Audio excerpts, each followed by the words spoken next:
The All cold right. start, man. The cold start. We need intro music for this kind of thing. Do we? I kind of like the cold start.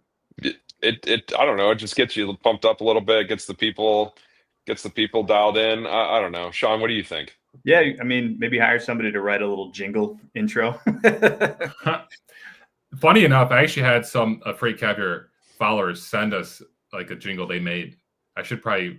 Was it like an AI jingle with? No. This guy was like, I think he was from Glendale, California, and he just literally, literally just sat down and made it because like that's what he did on the side. So good for him trying to give Glendale a better rap. Yeah. Does Ty have a jingle, Sean? Not really. We should though, because I'm a big fan of like when you see somebody's logo and then the little jingle, like it's the auditory association. So yeah. We don't. But with you guys, if you put it out there to your fan base, like if somebody makes it, but you should tell them like it's got to be like film yourself like making it, so we know you did it. It wasn't like an AI produced jingle. Sure. This was actually a couple years ago before like all this AI stuff. So. Yeah, I think it was legit. But anyhow, Sean McGillicuddy, CRO at Ty TMS. Sean, I'm excited to dive in here alongside Reed to talk about strategies that brokers could utilize to beat the margin squeeze that's been kind of occurring over the last couple of years throughout this webinar. And today we'll be discussing kind of ways that brokers could mitigate that, and also why is there a margin squeeze to begin with. I guess like for the longest time, brokers kind of enjoyed 15-20%, margins on loads, and that continues to decrease. And obviously that causes pressure for them. And it's like, how do you maintain your costs while also, maintaining whatever margin there is right now in the game? So excited for this, Sean. I know you've read a lot about this topic. You are the CRO at Ty. So just kind of interested in digging deep into this topic and hearing from you what could be done. Before we begin, just maybe a quick intro from you would be great. Yeah, thank you, and thanks for having me, guys. I'm Sean McGillicuddy, Chief Revenue Officer at Ty Software. For anybody who doesn't know, we're a TMS provider for freight brokers that are doing domestic freight, LTL, full truckload, drayage. Some expansions coming as well to that, hopefully soon. But yeah, we exclusively focus on brokers. So we try to make it our business to figure out where we can be helpful to brokers. And it starts with reading up on these topics and just trying to be well aware of what's going on in the space and where we can be helpful. Definitely. Yeah. And Reed, you want to do a quick intro? Yeah, of course. That was an awkwardly long pause. I don't know why it took me so long to respond. I apologize. Hey, I'm Reed. I work at Truck Parking Club. I'm the Chief Marketing Officer, and I'm also a recreational freight memer and friends with Paul and friend of Freight Caviar. So I like to hop on the webinars and toss some good questions, hopefully, and maybe provide some comedic relief occasionally. So good to meet you, Sean.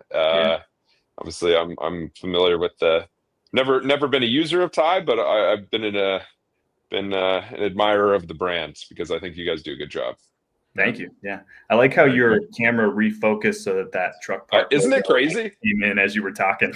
If I move, it follows me. I don't know why my computer. I don't know how to turn it off. Sometimes it can be a bit annoying because it'll just get really close to my face. But right now it seems to be doing an okay job. So it looks good. Cool. All right, so let's go. We got the first slide here. So there's a few drivers of the rising freight costs and I guess causing this margin squeeze. So Sean, you could tell us a little bit about what those factors are. Yeah. So I think everybody's pretty familiar with that one right in the middle, the inflation and the tariffs. That's what we've been experiencing for the last few years. We basically came out of COVID, we had inflation, then the tariffs hit. That's really thrown things off early in the year. But that one to the right is actually the current one that's driving a lot of the more recent squeeze. So port congestion is up throughout the world. So I know we have a couple graphs we can show later, but across the world, you're just seeing from Q1 of last year to Q1 of this year, there's a major spike in processing times, dwell times. And so that's causing freight to be more expensive to move.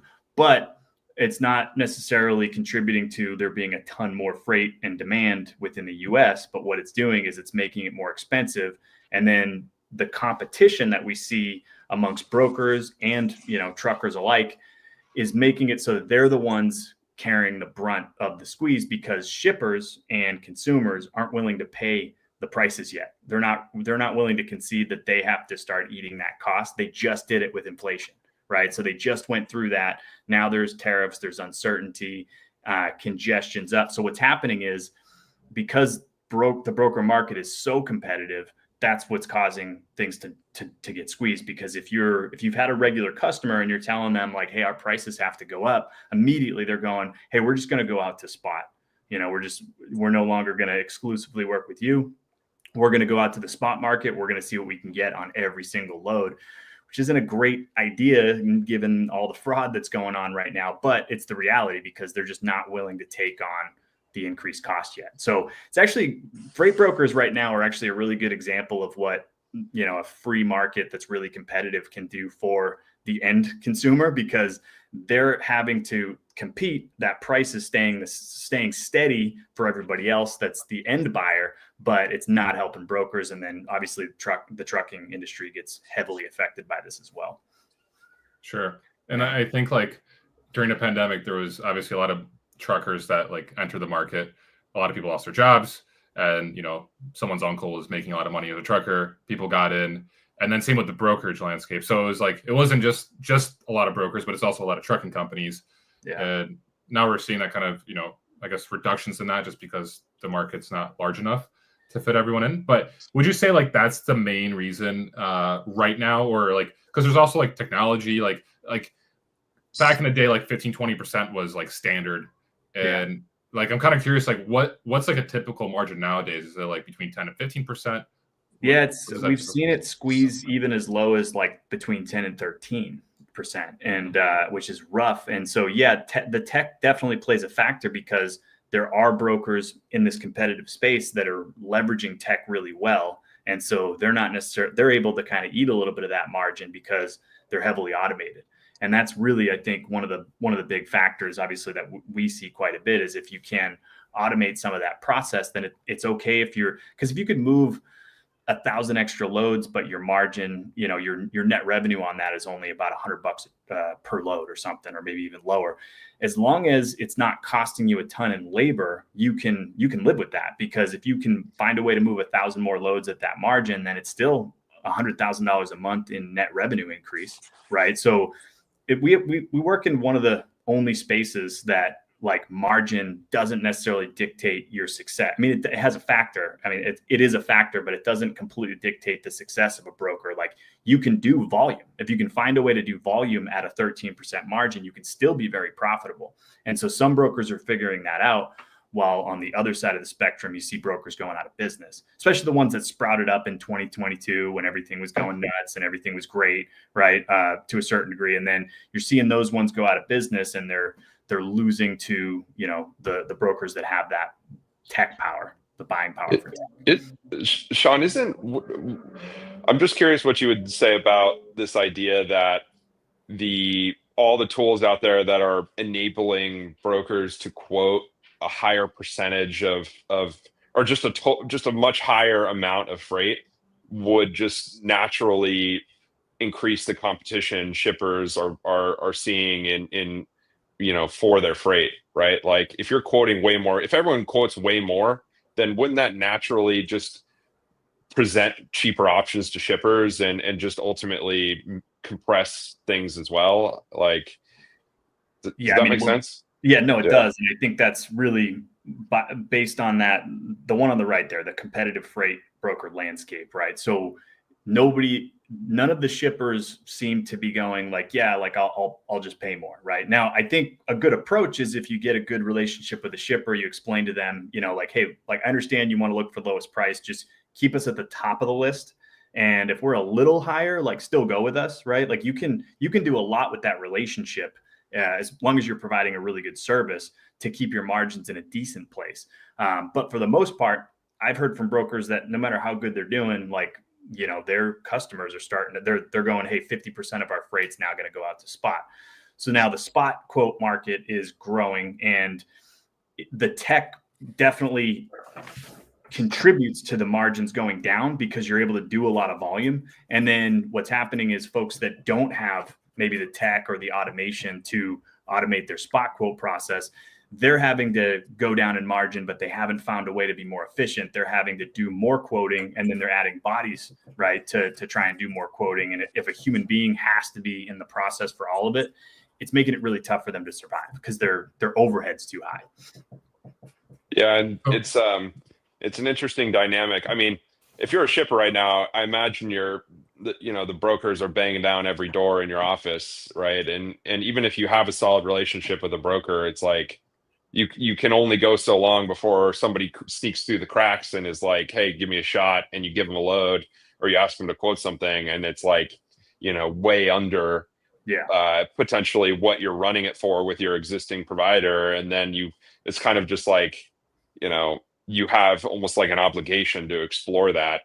And that person quoting that business may be willing to do it for way less. Their cost their cost to operate might be lower, but they also might just be willing to lose money to win the business. So it's hard to tease that out. And that just naturally in this sort of cycle creates almost like a doom loop of like lower rates and everyone just kind of like, very little loyalty. And it's just, I don't know. I don't know how good it is even for the shippers, even if it's reducing their costs, because you end up getting burned on service, and it might just all net out to negative for everyone. I'm not really sure. Yeah, I'm curious, Sean, because I've heard that margins will continue to go down because of like tech and AI and all this, the competitive landscape. Do you foresee that like still happening? Like maybe like during the next 5 to 10 years, just margins will continue to go down? Yeah, I mean I guess the sad reality of it is that you probably won't see margins go up until, like Reed was just talking about, how you lose money to get the business, right? And so you can't really, that's not a sustainable business model. You can't lose money all the time, right? So those are the brokers that are going to have a tough time lasting. They'll go out of business. There'll be less competition essentially but then when you add in like all the tech and where AI's headed and these like digital agents and things like that, it becomes very much like if you have the buying power to set things like that up, then you can be one of the ones that survives on a really thin margin. At some point though, shippers will have to, because to Reed's point, it's not like it's malicious. They have an obligation to do the best they can for their shipping costs and their business. And so they kind of have to go out. But I think over time, what shippers tend to see too is, brokers are helping them not get caught in these like fraud schemes and things like that. If they're doing a good job, they're actually spending money on tools that are vetting out, carriers, and so the service is really there. And so sure, you could go directly to a carrier, which isn't a bad idea if you're a shipper, to explore going directly with carriers but then you're going to need probably like a heavier logistics department, which, the whole point of a broker is you don't need necessarily to have a logistics department because they're handling that headache for you. And I think most of the good brokers out there, they have that type of relationship with their shippers where they're able to pick up the phone and go, "Hey, look, I know shit happens in freight, but we're handling all the headaches for you. You don't have to deal with any of this. And so at least keep us at the top of your waterfall," right? Those are the conversations I think successful brokers are having with their shippers. And then they're investing in a good strategy for making sure they can make money on those. Mm-hmm. I'm going to go to the next slide here because we have some cool graphs from basically the port congestion, and we don't touch upon like the port congestions too much. Like I guess freight carriers, because we're more focused on freight brokerages, I guess domestically. But I do want to kind of understand how this does affect domestic freight brokerage movement and prices. And I do also overall find it quite fascinating because I love like learning about geography of the world and like seeing this, and I know Reed does too. So can you break this down a little bit for us? Like what's happening at the ports? Yeah. So, and this is part of a larger report from S&P Global. You see it down there. So if anybody wants this, it's free. You can download it from their website. It's where I got it. But I'm in the same boat as you guys, where I'm mainly focused on domestic freight, what's happening with brokers. That's our business, right? But these things drive some of these factors. So you can see it's showing January, February, March of last year to January, February, March this year. And then it's broken down by region, right? So the ports, like if you look at just Northern Europe, those first three lines, the blue, orange, and pink, or whatever that is, right? That's last year's quarter one. And then you see the major spike in process times in Northern Europe, in Northeast Asia, in North America especially. And then, so across the board, you're just seeing a higher process time, which tells us there's a bunch of port congestion, which you have to pay for that, right? If a ship is sitting out waiting to come in and process the freight, or even waiting to go out, right? It increases dwell times, right? So that the containers are sitting there at those ports for longer. That costs money. Trying to get more bodies in there or more process in there to move faster is costing more. And then obviously you get, there's charges that come with just waiting to get unloaded, waiting to get loaded, things like that. I'm curious, like why was there such a spike? This February 2025, and like that was huge, like in North America and the Mediterranean, everywhere. Wasn't that? I mean, that was all from the tariffs, right? People were ordering a bunch of inventory ahead of the tariffs, and so there was like a huge increase in volume. If I'm not mistaken, I think that's what that was.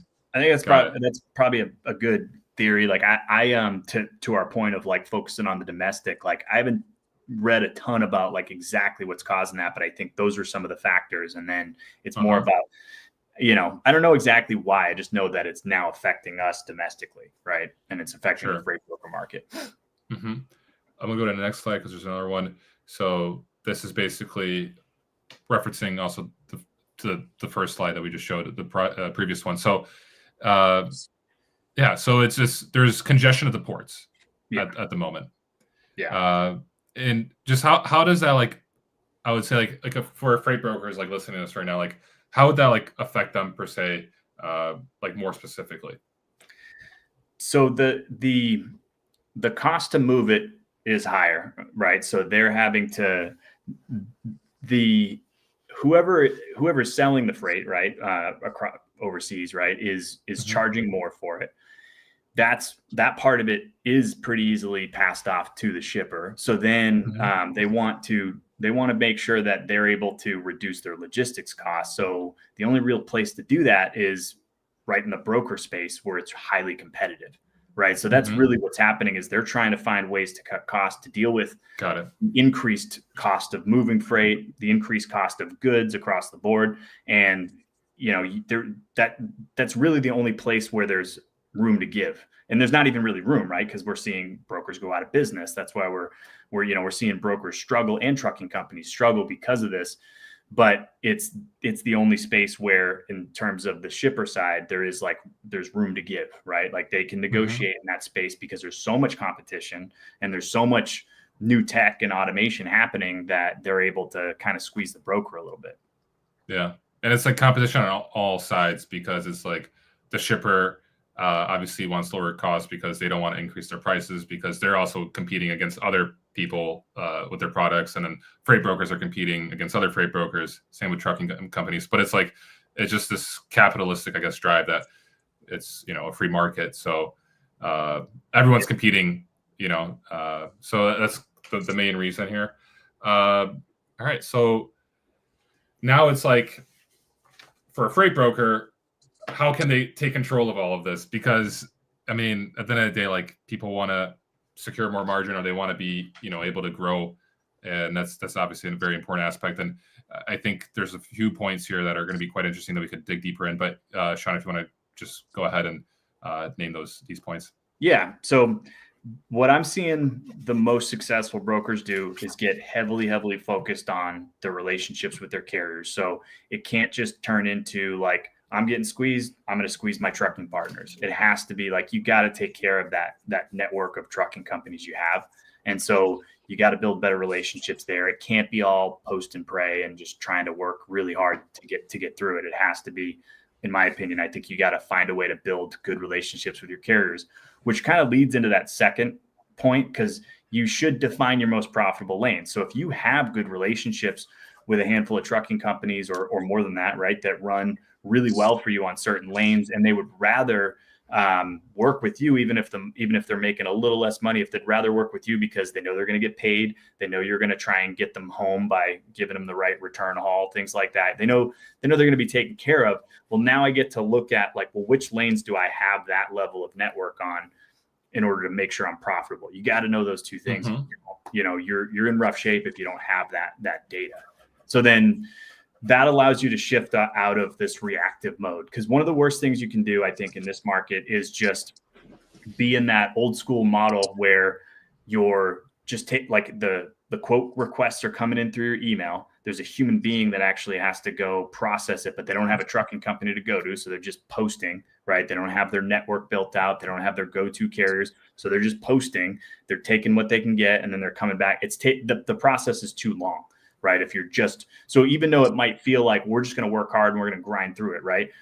That's what this industry is built on, right? Like a lot of grinders, a lot of hustlers, like people that really just, I don't know. That's why I love working in this industry, to be honest with you. It's like salt of the earth people just going for it, right? But you got to have a little bit of a strategy to that. Like take your really hard workers and give them something to work with, and not so reactive. So, you know, winning with the data, right? Like this whole AI push is, if you don't know anything else about AI or how you think you should use it, the only thing I would warn you about is just make sure that you have a way to collect data.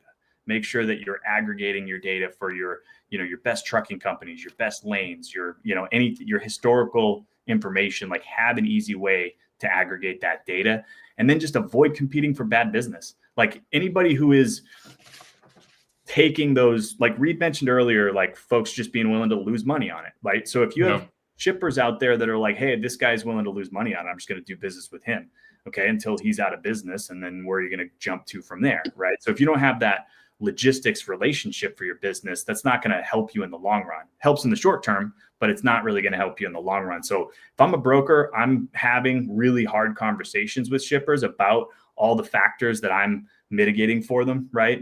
I'm not just moving their freight. I'm also making sure that they're not getting caught in fraud. They're not having to deal with the hassle of delays. They're not having to do all the check calls and making sure they know where their freight is. I'm providing a full service as a broker. So if you're dealing with shippers that just don't care, just be careful how much time you're putting into that customer, and don't compete for bad business. Because if you win it on some low price, you're just going to lose it on some low price tomorrow.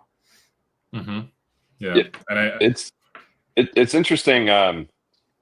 Just thinking about, like, as if you're super plugged into this industry and you're a broker or even a shipper who's plugged in, you can't really go 2 feet without running into somebody talking about fraud and all that stuff. And I think, to me, it's like, you know, there's definitely shippers out there who are not nearly as well acquainted with it as you know, somebody who's plugged in is. And it's like, if those people are maybe the ones who are more likely to be willing to listen to random people hitting them up with cheap rates, and might not have the context to know what all you're doing to protect them from it. And to me, it's like, I would probably be telling customers all the time. I would probably just be like educating customers about what's going on and what you're doing about it, even if they're not asking, because that they might not even know to ask, you know. Right. And that just always telling people what you're doing for them, even when they're not asking, I feel like is probably a good strategy.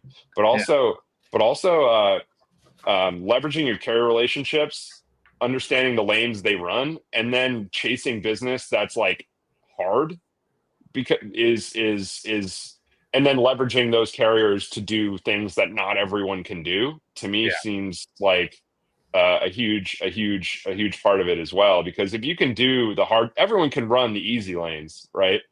But if you can do the hard stuff that nobody else can do, because you know the right people and you've earned their trust, you know the right carriers and you've earned their trust, and they like working with you. I mean, I feel like that's where you should be focusing your time. It's like, find the stuff that's like, you know, avoid competing for bad business. Avoid competing for good business because nobody else wants to compete with you on it because they can't do it. You know, that seems like another good thing to add. So that's just my initial thoughts on these. I don't know if you have anything to add on that. But interesting about like the avoid competing for bad business. We interviewed Tyson Lawrence a few weeks ago, and Tyson used to own a brokerage, and his like 85% of his revenue actually came from Safeway. Safeway got acquired by private equity, and he, for the longest time, would have a period where, like, for a few months of the year, he was losing on all these lanes. It was unprofitable. And then he would make up for it for the rest of the year. And everything was going well until that 1 year when private equity came in. They acquired the business. They changed up everything logistically. And so he was taking losses for a few months in the hopes of recouping everything. And then he lost all of it and he went bankrupt. And it was a story like, yeah, just like really be careful with that, and like especially losing money on loads, because you could force you to go bankrupt, which is obviously not what you want. I do want to talk a little about the tech stack, because like there's brokerages out there that are doing very well right now, and they're growing. We just had the Inc. 5000 list drop yesterday. There's a number of brokers that are growing even in this market, and like obviously everyone's complaining about the market, but there's still growth opportunities. And I'm curious, like what you're seeing, Sean, from like what are successful brokers using? What is their tech stack? Reed would call it Chad stack. And there's like what are the successful Chads out there utilizing in order to grow in this kind of market? And then afterwards, once you answer that, I'm going to ask about the data. But yeah. So from a tech stack standpoint, somebody at a trade show recently was telling me like the cool kids tech stack these days is, luckily they threw us in the mix, right? So we were part of that as their base, but then leveraging green screens and sonar, not just looking at one or the other, but actually adding both of them in so they had more, just more data to look at, and then highway on the compliance side to make sure that they're not getting caught in these fraud schemes and things like that. And obviously you have to have a tracking partner. A lot of our customers use Trucker Tools, but now Highway's rolling out their tracking platform. So I'm sure that's going to do well, because those guys are, they're crushing it as well. But those components added into, but even if you don't necessarily want those specific ones, right, you do need a way to automate what's coming in, right? So we built out an email scraping tool so that when you're trying to automate your spot quote process, you can just, no human being has to be there to actually grab that email, bring it in and build the shipment. So now you just stay in the TMS and you see that alert come in. Oh, I've got another load that I got to move, right? So then if you use like some kind of pricing tool, you can then respond quickly or even automate the response, right? So now there's risk in that, but at the same time, how much time do you want to waste finding out exactly what that price is going to be instead of trusting your data, right? Trusting the data that you've armed your team with. So then you need a quick way, obviously, to make sure that those carriers are vetted, right? So that's where the compliance tools come in. And like you need to be able to aggregate your own data as well. So I think, and then tracking, obviously, you need some way to, we're integrated with Text Locate, but we also have a texting feature, and then our clients use a ton of different tracking tools, because a lot of times the shipper will dictate what tracking tool they want them to use. So we just integrate with all of them so our customers can use it. But you got to limit the amount of time it takes you to actually track shipments.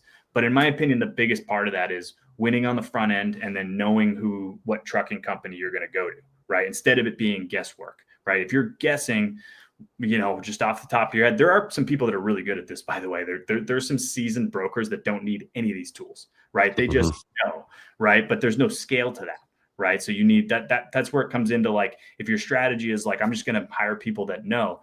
I mean, if you can get them, great, that'll work for you. But there's only so many folks out there that are like super high level, and they're probably expensive, right? Like so you got to find a way to use the tools to scale what they're doing, what's in their head, to train that next level down guy who is a hustler, but doesn't maybe have that freight knowledge. Yeah. It's smarter, not harder. It's the tools. I mean, there's the right answer is probably somewhere in the middle. I mean, the old school guy who's just like doesn't need the Chad stack, but he's just a Chad. It's like, get it, finding the right balance between that and then the tools is, I mean, as with all things, I guess it's somewhere in the middle. I think you need that guy. You need them, but you need them to be bought into what you're trying to do with scale. And so, because some of those guys don't even want to use the tools. They're like, I got my process, man. I'm fast, right? And they're right. They are. They're probably faster than adding any tool. But if we can't make it so that the less seasoned guy can see what carriers they're using, what they're quoting on those lanes, right? Like that's where I talk about like data aggregation. If you can get that guy an easy process for doing what he does, but from one place, and you collect all that data. Now, all of a sudden, if I'm like Reed, if you're the experienced guy, I can go to, my board and go, oh, well, Reed quoted this earlier today at this price. So I feel good about it. I'm going to price it the same. Right. And then if I get it, I'm going to go look at who Reed went to on the carrier side, and I'm going to go try to use that same carrier. So I want to dig deeper into the data aspect because, I think a lot of brokers, first of all, they have a ton of data, but they don't know what to do with it. And this goes across all companies, trucking companies, any company. Everyone has so much data, and especially now with AI coming into the picture, like you could be, if you know what to do with the data, if you know how to collect it and utilize it, it could be extremely powerful inside of your business. Yeah. But like, how does that, like right now when we're saying like win with data, like what does that actually mean for a broker? And like, how could they actually win utilizing that? Like, what are the tools that they need in place in order that when the data comes in, they could utilize it? Yeah, it's a good question. I mean, so I think the best example is, let's say you're not that strong on a particular lane, but you don't want to lose the business that you have. You got an opportunity, right? So you're posting on the load board, right? So you don't want the load boards to be your forever strategy. We're lucky as an industry. I say this all the time. We're lucky as an industry that we have load boards and we have this easy way to connect brokers to carriers, shippers to carriers, things like that. But if your only strategy is I'm just going to post forever, it's really difficult to build those relationships and then be able to pick up the phone and say, any chance you could do this a little lower? Like I gotta go lower to win this one and keep this customer. Can you help me out? I'll take care of you later. But most brokers, they post and then at best, they only capture the quote with that one trucking company that they decided to tender it to, right? They miss the other 10 or so quotes that they got from the load boards because it just lives in somebody's inbox or somebody wrote it on a notepad, right? So you have to have an easy way to aggregate all of that data so that next time you run that lane, if that starts to become a regular lane for you, you went with one carrier, but you have 10 other carriers that tried to quote you. You can go back to them and see where are they on the pricing. If they're coming back and they're, and then you still post it out, right? Because if you're not strong on that lane, you're just trying to build that network as much as you can. So you want to be able to give your team an easy way to post, collect the data, and then come back to that set of carriers and email them pretty easily from, like, we build it into the TMS. So you can just email blast that same set of carriers, see if they give you similar quotes or if there's a variance, if they're regularly too high. But it gives you all these carriers to pick up the phone and start going, hey, you're a little high on this lane, but I see you've quoted us about 4 times over the last couple of days or weeks. Anything we can give you more. We're getting more freight from this customer. Anything you can do for us on the price, right? And those are good relationships. That's not necessarily the same as just trying to, because carriers tend to feel like brokers just grind them because in a lot of cases they're just going like, can you do it for, way under your own cost, right? As opposed to, like, it's just a slight difference to be able to pick up the phone and go, I see that you want to move freight on this lane. Here's where our price is, where we've been winning the freight. I'd love to give you more, but you're a little high, right? That's way different than just calling them up and going, can you do it for this price or not? And then like hanging up on them. That's no way to build a good business, in my opinion. Yeah. I mean, one of the struggles I face as a broker, and this was 5 years ago, so it was a little bit different of a, environment, but like, the data component was definitely a chaos and a mess, right? Because like you get thousands of emails a day, and back then like nothing was getting stored, none of it was being cleaned. But like for one carrier who's running a lane, the price could be completely different from a carrier that's like literally going home, and that's the perfect lane for them. It could be double the price. And like if you're able to actually capture that and then put it into your TMS or automate it somewhere where like, hey, we have this load again, we could email them right away and inform them. That just makes obviously your life a lot easier and a lot more competitive to the shipper and just in the overall landscape. So like right now, like alongside AI, like I'm curious, like Sean, if you could tell us like, what do you think like the future of AI has in store when it comes to actually like the TMS component of things? Yeah.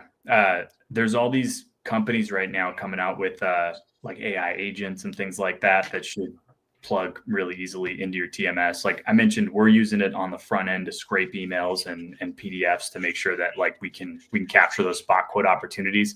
Because at the very least, you should know your win-loss ratio across your various customers. That's how you find out when we talk about bad business. Like bad business is just somebody who makes you work and never actually gives you any money, right? So like you know, either pick up the phone and have that hard conversation with them or move away from that business, right? But then on the back end of things, like being able to make it easier to collect quotes and handle your check call situation, you're seeing a lot of AI tools doing that, right? Where it's basically taking, and when we talk about that one super seasoned experienced broker, if they're bought into helping the overall business do well, then they're the ones you need to kind of train these AI agents, right? Even if they don't necessarily know a ton about tech, in my opinion, you should have somebody on staff who understands data, how to use data, and understands your business well enough to know like where we can use the data to make your business better. And then that allows your seasoned broker to you just got to make it easy for him to aggregate the data in one place. So if he can do his whole job from one spot in the TMS or two spots in the TMS, you know, including emails, phone calls, everything, if everything's happening in one place, you have that full history of data. Now, I think it's important to bring somebody on who understands how to like think through the data, collect the data, like organize the data. And I think that's what's going to happen with AI is like, we're going to have all this data that will make it so you can train AI models to do a lot of like answering the phone and finding out like where you need to price a shipment at. Like these things they're pretty cool. I don't think they're perfect yet. I think Paul, you and I were talking the other day about this being a little bit of a bubble, right? And it's like, so not all these companies are going to last, but there's some pretty cool things happening where it really feels like you're talking to a person, right? So you could be using that on the front end for those customers that aren't fully committed to you, but they're you're doing spot quoting with them, and you just want it to feel like they're getting a good service, and then collecting carrier data and pricing, and then also handling the check calls. Like that's what I'm seeing right now. That's really cool is, you know, an AI that can handle all those more menial tasks for you. For sure. I just really quickly want to reference that interview I did with Tyson Lawrence a couple weeks ago again, because like a few years ago, I think it was common to like want to have like $1 million per revenue per head at a brokerage. It was just kind of standard. Well, it's what people wanted, right? It was kind of a goal. It's like, hey, if we do $1 million in revenue per head, you're in a good place, especially with the margin, rates.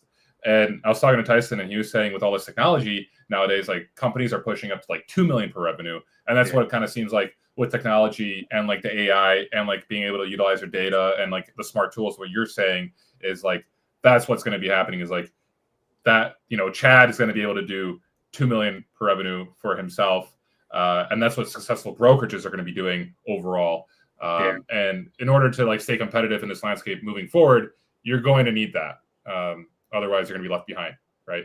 It's what it feels like. And it's kind of sad to say, because I do love the entrepreneurial spirit of our industry, and how, you know, a lot of folks I talk to, it's like, you know, they grew up, their dad was a trucker, right? And so they were entrepreneurial, hardworking, and they wanted to go give this thing a shot. And so it is sad to say, but there's definitely a component of automation that is making it harder to compete if you're not willing to adapt, right? Like I think we are at a point where you need to start adapting to the technology, or things are going to get really, really difficult for you. Unless you're okay with, like, you know, some brokers are out there with a handful of relationships that aren't going anywhere. They're so good at that part. They've got some really loyal customers, and I don't think that part will go anywhere. I think there's always going to be a space for those guys. But if you're looking to really scale and be very competitive and continue to grow your organization, I just don't see how you do it without high-level tech these days. Mm-hmm. On the topic of adoption of these kind of newer tools, I mean, you all probably have decent visibility into what your customers are adopting, you know, when they ask you guys to integrate or whenever they plug something in. I mean, what are you seeing on that front? Yeah. So I think change management is a huge topic. We handle like internally. We have obviously our implementation team that does a ton of that, right? But getting your team to buy into the just kind of where things are headed is the first component of that. But we've seen companies, even ones that have been with us a long time, retrain their team around some of the enhanced features and some of the additional integrations. So actually, we had a case study we put out on Freight Saver, and they're a heavy adopter of tools, right? So they were using they retrain their team around our truckload quoting page, which tells you shows you where all your data lives right there. So your green screens, your sonar, your cargo chief, your truck stop rate mate, your DAT rate view, they use it all. And it lives right there on that one page. And then they leverage, I think, Parade and Cargo Chief as a capacity tool, right? So it automates some of their, when they win the freight, it automatically pushes from tie into some of those tools in order to handle their waterfall tendering or reaching out automatically to their network of carriers. And then those quotes come right back into the same place. So you can just process them from there. And those guys were able to double their bookings per person while also increasing margin, right? So when you talk about some brokers are still thriving, it's the ones that are really adopting this stuff, but you have to go through a change management process. You have to be okay with the fact that you're taking that step back to retrain your team, explain to them the value of these tools. Like it can be, in a lot of cases, like when you're losing money and you feel like you're struggling, sometimes the last thing you want to do is like take a step back, slow things down, retrain your team. It feels like we don't have time for that shit, right? But like you kind of need to, like you just, there's the way the world's going. You need to take a step back to take 2 steps forward, essentially. Exactly.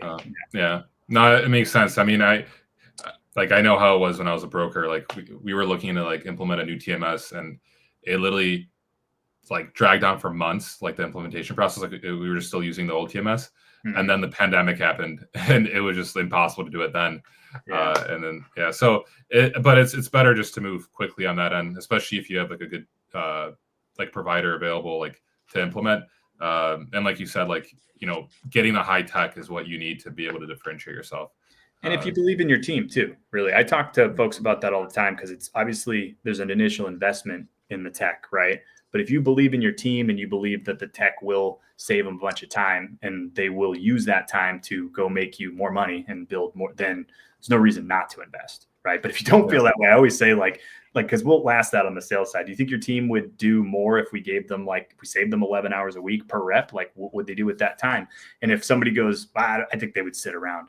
Then I usually will go, I think you got a different problem here, man. I don't think you have a tech problem. You got you got a motivation problem, a leadership problem, or, whatever's going on. Sure. Yeah. Definitely. And it's easier said than done to get people to use tools that you buy. You know what I mean? Yeah. Like I just think back to when I was at Echo as a carrier rep, and they'd rolled out a carrier facing app where a carrier could download and see all the loads and bid on them themselves. And they heavily incentivized using it. Right. And obviously there's a scale element to it too, because if you can get all your carriers passively looking for loads and then just hitting you up when they see something they want, I mean, that's a huge scale move too, even on the part of the rep, because they can theoretically book more freight. But I mean, it was even thinking back as myself, like I did not even see that, you know what I mean? Right. I didn't even see the opportunity for myself. And nobody really did a good job explaining to me why it was a big opportunity for my own, earnings or commissions or whatever. And I feel like if I were, a leader at one of these brokers implementing these tools, I would always be first and foremost framing it around, like when you're talking to your reps, like, hey, you use this, here's how you can make more money yourself using it, right? Here's how you can save yourself time to do more of the things that you need to do to make more money. Yeah, and I'm sure the good folks do that. If you don't make it easy on them, then you're really just, you're bugging them for no reason, right? Like I had that load board example earlier. Like you want your team going back to your network of carriers that you like working with that are already vetted, right? And you can get a good margin out of them. But if you go to your team, if you give your team no good option for making it easier than posting to the load board, and then they post to the load board and you come and you're like, hey, why'd you post it to the load board? I told you, go to our network. Well, they're probably going to look at you and go like, dude, I got the thing covered. You know what I mean? Like, it's just like, if you make it so it's not reducing stress, it's not like if you just throw a tool at them and you don't have a plan for how to get them invested in it, then you're screwed. You're just spending money on something they're not going to use. Right. We warn customers that are coming in about that all the time. Like when they're ready to sign, we have a conversation about is your team ready to grab a couple leaders and plan out how this is going to work on your side? Because we have a great team. We can sprint if we need to. We can move really quickly. But if your team's not into it, this is not going to go well. Like if you don't have them like motivated to like get into the tool and you have to warn them like, hey, this is going to suck a little bit, right? Like moving from one TMS to another, it's going to suck a little bit. Like we're going to go through an adjustment period, but you kind of make them part of the process for like what it's going to look like from a vision standpoint after you get past that hurdle. And if you don't do that, it's really like not going to go well any tool you try to implement. Yeah, it takes some time, but afterwards you're usually pretty satisfied that you did it. Yeah, you made the right choices. Yeah, exactly. There is a question here from Kulik Hassan that she asked earlier, but I figured it might be good right now. What's the best approach to negotiating competitive freight rates without compromising service quality? That's a tough question. I'm not sure if Sean, we want to hit on that right now. I would try not to compromise on your quality. I mean, that's really what I think you, as a broker, you want to see yourself as providing a service, not just a rate, right? Like that's not, you don't want to be in that spot because you're just going to lose it on price later if you want it on price today. So I think you got to have really hard conversations with your shippers about what the service, and Reed actually said this earlier, but like talking to them about what you do for them. And even if you lose them, if they go and they get like, they end up getting bad service from somebody because maybe they've never experienced what really bad service looks like. So your service is just the status quo and you might be a high level broker, right? So if you warn them about like things that are out there and things that you're preventing them from getting caught in, like fraud or, just super delayed freight or just like not great companies to work with. Even if you do lose them, they go out there and as soon as they experience that, they're going to go, oh man, my broker warned me about this. Like I should have stuck with them, right? Like at least they're going to remember it. Hopefully. Yeah. I mean, not all of them will, and then that coupled with, you got to be willing to take care of your good carriers. You really have, like, you got to fit, like, even if it's like, you can't necessarily always give them top dollar, you got to find a way to make it worth their while. Like giving them those return hauls or like making it like actually thinking about them as a human being that wants to sleep in their bed every night if possible, but like, right. Like, but doesn't get that opportunity. Like, how do I get them home? Right. With a decent profitable, and then those carriers will take care of you when you need it. I think, I mean, that's my experience talking to brokers is when you take care of your carriers, they will take care of you when you're in a pinch and you need it. And then you kind of pass that on to that relationship with the shipper as well. Sure.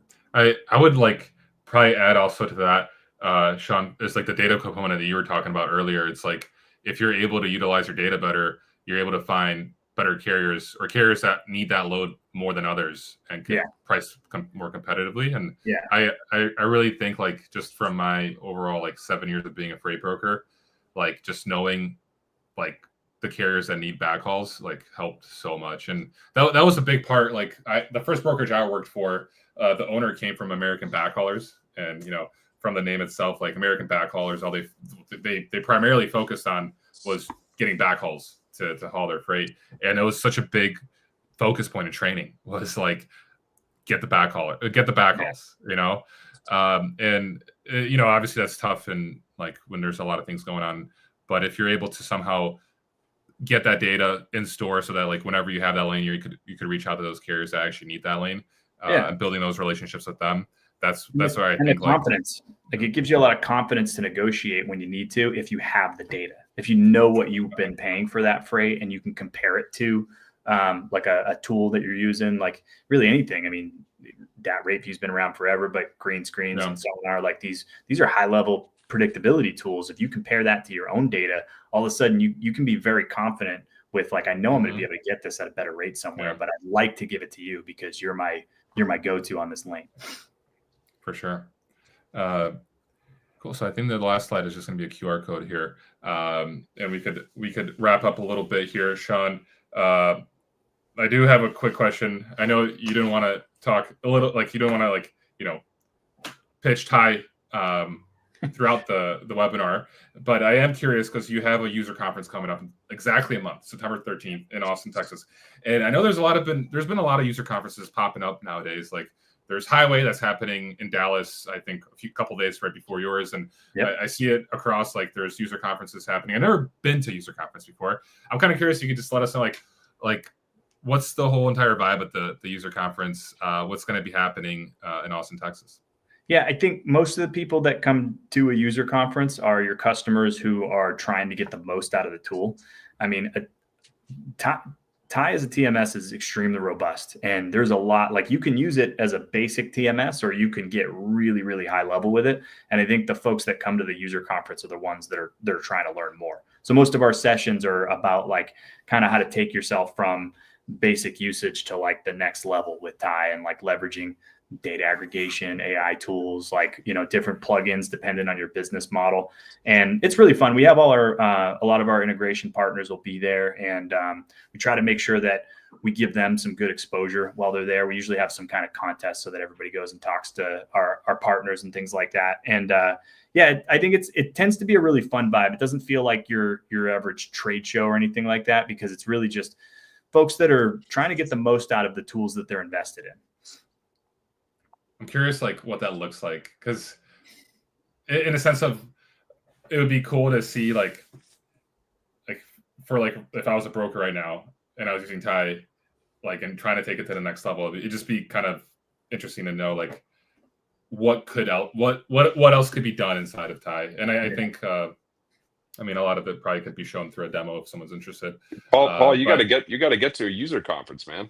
Yeah, I need to get to a user conference. Yeah, I was actually thinking about going to Highway, but there's a lot of stuff going on right now. And if I went to Highway, I would have gone to TIE too, because it's happening right there. Yeah, you're in Dallas, yeah. We're in Austin. Yeah, yeah, and yeah, but that's cool. I think that the brokers that are obviously going to be winning in this market are the ones that are going to be attending user conferences and learning how to get the most out of their tools, because that is a big differentiator. Like, and when we talked a couple of days ago, Sean, you did mention, obviously at the end of the day, relationships are everything, but in order to like have good relationships, you also need to provide great service, and to provide great service, you should have high quality tech for that.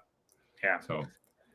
Yeah, and if anybody's interested, the QR code, I think one of the things I'm hoping to talk to our users about at the user conference is our workflow automation tool and how robust, and because you can build your own automations without having to hire a tech person, right? Like, obviously you want somebody who understands how to leverage tech tools, but if you do a demo with us and you've never seen TIE, ask about that, because it solves so many different situations that you want to be able to automate that are tedious. And if you could think through like what could be automated, or wouldn't it be nice if I could automate these three things? Like in TIE, you could probably have a user go in and build an automation, to make that process faster. And that's what we're trying to be.